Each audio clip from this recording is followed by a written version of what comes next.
इस वीडियो में कुछ मल्टीपल चॉइस क्वेश्चंस हैं जो कोल इंडिया के सब्सिडरी एग्जाम्स में पूछे जा सकते हैं ओवरमैन और माइनिंग सरदार के लिए। तो चलिए देखते हैं वीडियो में कौन कौन से क्वेश्चंस हैं।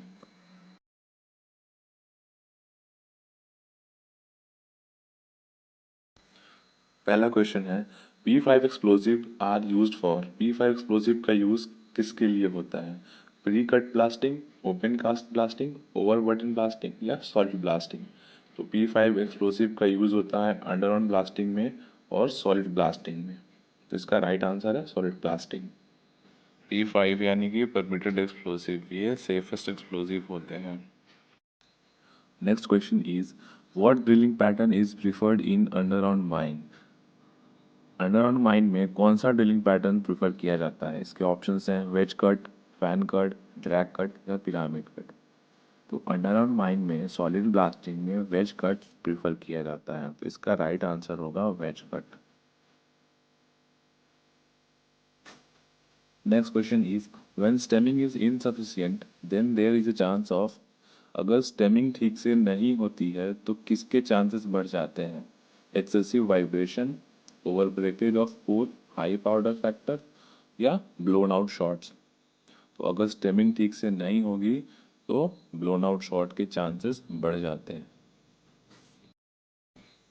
Next question is the method of joining rope is known as. दो वायर रोप को जोड़ने के मेथड को क्या बोलते हैं? ऑप्शन हैं इसके रोप स्टिचिंग, रोप वल्कनाइजिंग, रोप स्टिचिंग, रोप स्प्लाइसिंग। तो दो रस्सियों के जोड़ने की मेथड को कहते हैं रोप स्प्लाइसिंग। इसका राइट आंसर है rope splicing. Next question is which of the following apparatus is suitable for drilling while approaching waterlogged underground working. इसमें से कौन सा apparatus सुटेबल होता है वाटरलॉग एरिया में वर्क करने के लिए? Auger drill, hand held electric drill, burn side boring machine, none of these. तो वाटर लॉग एरिया में ड्रिलिंग करने के लिए बर्न साइड बोरिंग मशीन का यूज किया जाता है। Next question is the length of lead used over the prop during setting up support in underground mine should not be less than 50 centimeter, 20 centimeter, 40 centimeter, 30 centimeter। Prop support के ऊपर जो lead use करते हैं उसकी length कम से कम कितनी होनी चाहिए? तो it should not be less then 50 centimetre. 50 centimetre से कम नहीं होनी चाहिए। Next question minimum length of cogging sleeper that is used as a member of cog is. Cog support में जो स्लीपर होता है उसकी लेंथ कितनी होती है मिनिमम लेंथ? तो इसके ऑप्शंस हैं 1.2 मीटर, 1.5 मीटर, 1 मीटर, 1.6 मीटर। तो इसका राइट आंसर है 1.2 metre. Next question is what shall be the minimum velocity of air current at 4.5 meter from any phase in the intake side in third degree of mines। Third degree mines में phase से 4.5 metre तक हवा की velocity कम से कम कितनी होगी? तो इसका राइट आंसर है 45 मीटर पर minute. Next question is what percentage of installed roof bolt shall be subjected to destructive testing. कितने परसेंट रूफ बोल्ट का एंकरेज टेस्टिंग किया जाता है? इसके ऑप्शंस हैं 1%, 5%, 9%, 10%। तो 10% रूफ बोल्ट का एंकरेज टेस्टिंग किया जाता है। इसका राइट आंसर है 10%। Next question is which of the following method is adopted to break the methane layering. Methane layering को हटाने के लिए कौन सा मेथड अडॉप्ट किया जाता है? इसके ऑप्शंस हैं increased air velocity, venturi blower, methane prop, water spray. Methane की लेयरिंग को हटाने के लिए एयर की वेलोसिटी इंक्रीज की जाती है, तो इसका राइट आंसर है इंक्रीज्ड एयर वेलोसिटी। अगर माइन में कहीं मीथेन लेयर के फॉर्म में है तो उससे कुछ दूरी पहले दो पर्दे लगाते हैं, एक छोटा और एक उससे बड़ा, जिससे एयर की वेलोसिटी रूफ की तरफ बढ़ जाती है। हवा के बढ़ने से मीथेन की लेयरिंग खत्म हो जाएगी। Next question is which of the following support is not active support? Hydraulic prop, power support, timber prop, full grouted roof board. इसमें से कौन सा सपोर्ट एक्टिव सपोर्ट नहीं है? तो इसमें से टिम्बर प्रॉप एक्टिव सपोर्ट नहीं है। इसका राइट आंसर है timber prop. Next question is factor of safety for winding rope is. Factor of safety winding रोप की कितनी होगी? ऑप्शन है इसके 10, 15, 5 या 7.5। फैक्टर ऑफ सेफ्टी जो है वाइंडिंग रोप की वो है 10। इसका राइट आंसर होगा 10। Next question is which of the following haulage require two parallel tracks side by side.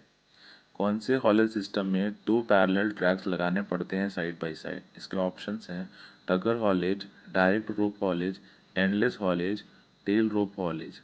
तो एंडलेस रोप हॉलेज में साइड बाय साइड दो पैरेलल ट्रैक्स लगाए जाते हैं। इसका राइट आंसर है एंडलेस हॉलेज।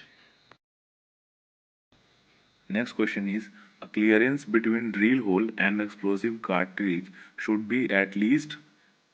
ड्रिल होल में एक्सप्लोसिव कार्ट्रिज डालने के बाद भी कम से कम कितना क्लियरेंस होना चाहिए होल में? तो इसके ऑप्शंस हैं 0.3 सेंटीमीटर, 0.2 सेंटीमीटर, 3 सेंटीमीटर या 0.5 सेंटीमीटर। तो इसका राइट आंसर है 0.3 centimetre. Next question is why is it mandatory to remove silt from the sump. Sump में से बालू, रेत या कीचड़ को क्यों निकालना जरूरी है? इसके ऑप्शंस हैं to maintain regular flow of water in mines, to maximise the sump capacity, to maximise the heat of water, to allow pump खलासी टू इंटर। इसका राइट आंसर है to maximise the sump capacity. Sump की capacity को बढ़ाने के लिए timely हमें silt को रिमूव करना पड़ता है। Next question is which type of ventilation is required for hot and deep mine. अगर माइन ज़्यादा गहरी है और गर्म है तो उसमें कौन सा वेंटिलेशन सिस्टम ऑप्ट किया जाता है? इसके ऑप्शन है एसेंशनल, डिसेंशनल, एनी ऑफ दीज या बोथ। तो इसका राइट आंसर है डिसेंशनल।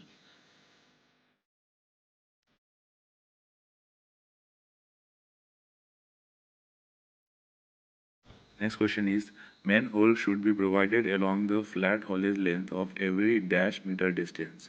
Options are 20 meter, 15 meter, 10 meter and 5 meter. haulage road में कितनी दूरी पे मैन होल बनाए जाते हैं? इसके ऑप्शन है 20 मीटर, 15 मीटर, 10 मीटर या 5 मीटर। तो इसका राइट आंसर है 10 मीटर। मैन होल कम से कम 1.8 मीटर लंबा, 1.2 मीटर गहरा और 0.75 चौड़ा होना चाहिए और उसमें 0.3 मीटर अंदर बाहर सब वाइट वॉश होना चाहिए और ऑब्स्टेकल फ्री होना चाहिए।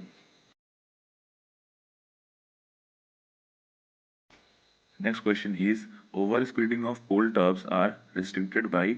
ऑप्शन थे इसके jazz rail, mono rail, friction wheel, driving wheel. Coal tubs की ओवर स्पीडिंग किससे रोकी जाती है? Jazz rail, mono rail, friction wheel, driving wheel. आप इस क्वेश्चन का आंसर मुझे कमेंट सेक्शन में बताएं।